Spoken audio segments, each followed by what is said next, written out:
بسم اللہ الرحمن الرحیم۔ لغویات سے دور ہونے اور پرہیز کرنے کے بعد جس صفت کا ذکر کیا گیا ہے وہ ہے والذین هم للزکوٰۃ فاعلون، اور جو لوگ پاکی کے طریقے پر عامل ہوتے ہیں۔ ویسے یہاں لفظی طور پر لفظ ہے للزکوٰۃ فاعلون، جس کا ترجمہ اکثر یہ کیا گیا ہے کہ جو لوگ زکوٰۃ ادا کرتے ہیں، لیکن صاحب تفہیم القرآن نے اس کا ترجمہ کیا جو پاکی کے طریقے پر عامل ہوتے ہیں۔ اور اس ترجمے کا سبب یہ ہے کہ جیسا میں نے ابتدا میں بھی آپ کو یہ بات بتائی تھی کہ یہ سورۃ المومنون بالکل ابتدائی زمانے میں مکی دور میں نازل ہوئی ہیں،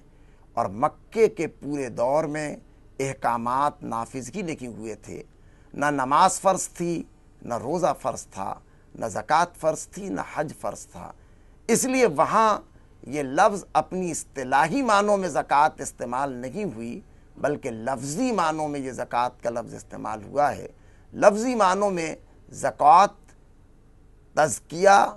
یہ ان معنوں میں ہے جس کے معنی ہوتے ہیں پاک ہونا اور پاک کرنا۔ انہی معنوں میں یہ بات کہی گئی کہ والذین هم للزکوٰۃ فاعلون، اور جو لوگ پاکی کے طریقے پر عامل ہوتے ہیں۔ یہ پاکی کے طریقے پہ عامل ہونے کا کیا مطلب ہے، اور یہ کامیابی کی اہم صفات ہے۔ پاکی کے طریقے پر عامل ہونے کا مطلب یہ ہے کہ آدمی کا ذہن، آدمی کا خیال، اس کی فکر پاک اور صاف ہو۔ یہ پاکی کے طریقے پر عامل ہونا ایک احساس کا نام ہے، ایک انتہائی احساس جو پاکی اور ناپاکی کے درمیان میں ہوتا ہوں۔ اس کی ایک مثال سے ہم اس بات کو سمجھ سکتے ہیں کہ آپ کا ایک دوست ہو جو آٹو میکینک ہو، اور آپ اس کے پاس جائیں اور وہ ڈانگری پہنے ہوئے اور اپنے ہاتھ اور پیر سب اس کے کالے، اور وہ اپنا کام کر رہا ہو، اور وہاں جا کر اگر آپ مذاق کے طور پر ایک مزید کچھ کالک لے کر اس کے چہرے پہ بھی لگا دیں تو اس کو کوئی احساس نہیں ہوگا، اس کو کوئی ناگواری نہیں ہوگی۔ لیکن اس کے مقابلے میں اگر آپ جمعے کے دن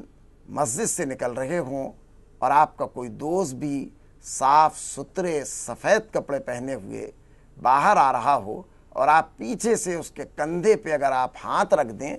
تو بجائے یہ کہ وہ آپ سے سلام اور دعا کرتا، وہ ایک دم اپنے دامن کو جھاڑنے لگتا ہے۔ یہ احساس ہی دراصل پاکی کا احساس ہے۔ حالانکہ کوئی گندگی نہیں ہوئی، وہ جانتا ہے کہ میرا دوست بھی ابھی مسجد سے صاف ستھرا آ رہا ہے، اور وہ یہ بھی جانتا ہے کہ کوئی گندگی نہیں ہوئی، لیکن اس کے کپڑے اتنے اجلے اور اتنے صاف ہیں کہ اس ہلکی سی گندگی کے ہو جانے کے احساس سے بھی بے چین ہو گیا ہے، اور وہ اس کو صاف کرنا چاہتا ہے۔ اس احساس کا نام ہے پاکی کے طریقے پر عامل ہونا، یعنی یہ احساس۔ اور اس کی مثال اسی احساس کی بات یہ ہے کہ ایک زمانہ تھا، قرن اولیٰ کا زمانہ، جب کسی صحابی کی شاذ ہی یہ باتیں آتی ہیں کہ ایک صحابی کی نماز نہیں بلکہ تکبیر اولیٰ قضا ہو گئی، تو وہ سارا دن روتے رہے کہ مجھ سے یہ کیا ہو گیا۔ لیکن آج ہمارا معاملہ یہ ہے کہ ہماری نمازوں کی نمازیں ضائع ہوتی رہتی ہیں اور ہمیں احساس بھی نہیں ہوتا، اس لیے کہ ہمارے اندر وہ احساس باقی نہیں رہا۔ تو یہاں یہی بات ہے والذین هم للزکوٰۃ فاعلون، اور جو پاکی کے طریقے پر عامل ہوتے ہیں، یعنی جن کا ذہن، جن کا خیال، جن کی فکر، جن کے دوست، جن کے احباب، جن کی بیوی، جن کے بچے، جن کا پورا ماحول ایک پاک ماحول ہوتا ہے، جس میں گندگی کا ہلکا سا احساس بھی انہیں بے چین و بے قرار کر دیتا ہے۔ اس کے بعد پھر اگلی صفت یہ بیان کی گئی ہے والذین هم لفروجہم حافظون، اور جو لوگ اپنی شرمگاہ کی حفاظت کرتے ہیں۔ دراصل شرم و حیا انسان کا زیور ہے، اور انسانیت اور غیر انسانیت کا ایک فرق ہی یہ ہے کہ انسان شرم و حیا سے آراستہ ہوتا ہے اور جانور اس سے ناشنا ہوتا ہے۔ انسانیت کی معراج ہی شرم و حیا ہے، اور اللہ کے رسول صلی اللہ علیہ وآلہ وسلم نے فرمایا بھی الحیاء والایمان۔ اور یہاں پر کامیابی اور کامیاب لوگوں کی صفات میں اس کو شامل کیا گیا کہ والذین هم لفروجہم حافظون، جو اپنی شرمگاہوں کی حفاظت کرتے ہیں۔ شرمگاہ سے مراد کیا ہے؟ دراصل اللہ رب العالمین نے انسانوں کے جسم میں کچھ حصے ایسے رکھے ہیں جن کو دیکھ کر انسان فطری طور پر شرم محسوس کرتا ہے اور حیا محسوس کرتا ہے، اور ان حصوں کو اسلامی اصطلاح میں سطر کہا گیا ہے اور سطر پوشی کا حکم دیا گیا ہے۔ اور سطر کیا ہے؟ مردوں کے لیے سطر گھٹنے سے لے کر ناف سے لے کر گھٹنے تک، اور عورتوں کا پورا جسم ہی سطر ہے جو ڈھکا ہونا چاہیے، چھپا ہونا چاہیے۔ اور یہاں یہ حفاظت سے مطلب یہاں یہ مقصد ہے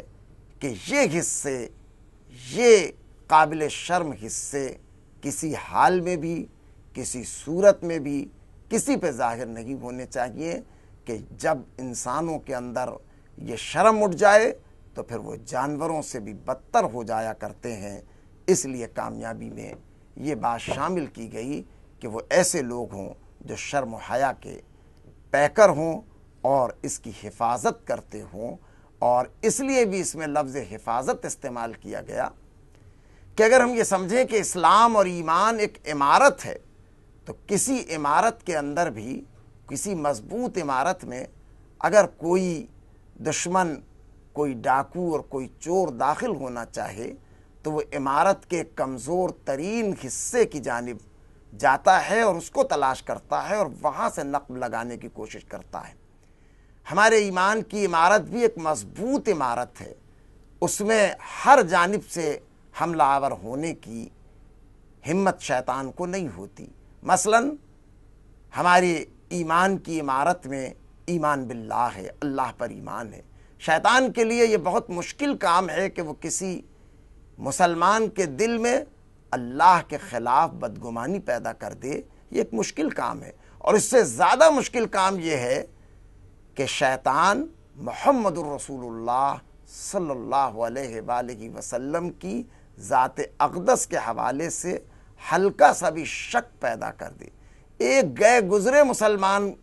جو ہوتا ہے اس کے لیے بھی شیطان کے لیے، اس سے بھی شیطان کے لیے ممکن نہیں ہے کہ شیطان اس کے دل میں بھی یہ خیال ڈال سکے۔ یہ ایمانیات ہیں، اگر شیطان اس راستے سے آئے تو یقیناً وہ ایمان جا سکتا ہے۔ تو بالکل ایسے ہی یہ بات ہے کہ یہ سارے راستے مشکل ہیں، لیکن ایک راستہ ہمارے اس ایمان کی عمارت کا کمزور ہے جس کو ہم خواہش نفس کہتے ہیں۔ یہ وہ راستہ ہے جہاں سے شیطان آسانی سے آ کر ہمارے دین اور ہمارے ایمان پہ نقب لگا سکتا ہے۔ اس لیے حکم دیا گیا کہ ایمان کو بچانا ہے تو ان راستوں کو محفوظ کرنا ہوگا، اپنی فکر اور اپنے احساس کو بیدار کرنے کے نتیجے میں۔ خواہشات نفس کے حوالے سے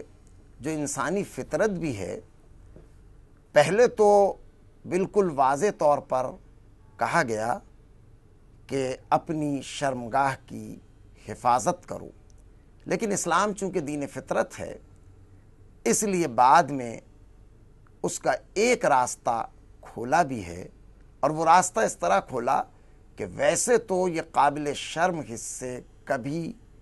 کسی جگہ بھی کسی کے لیے بھی نہیں کھلنے چاہیے اور کسی حالت میں بھی، لیکن پھر فرمایا گیا الا علی ازواجہم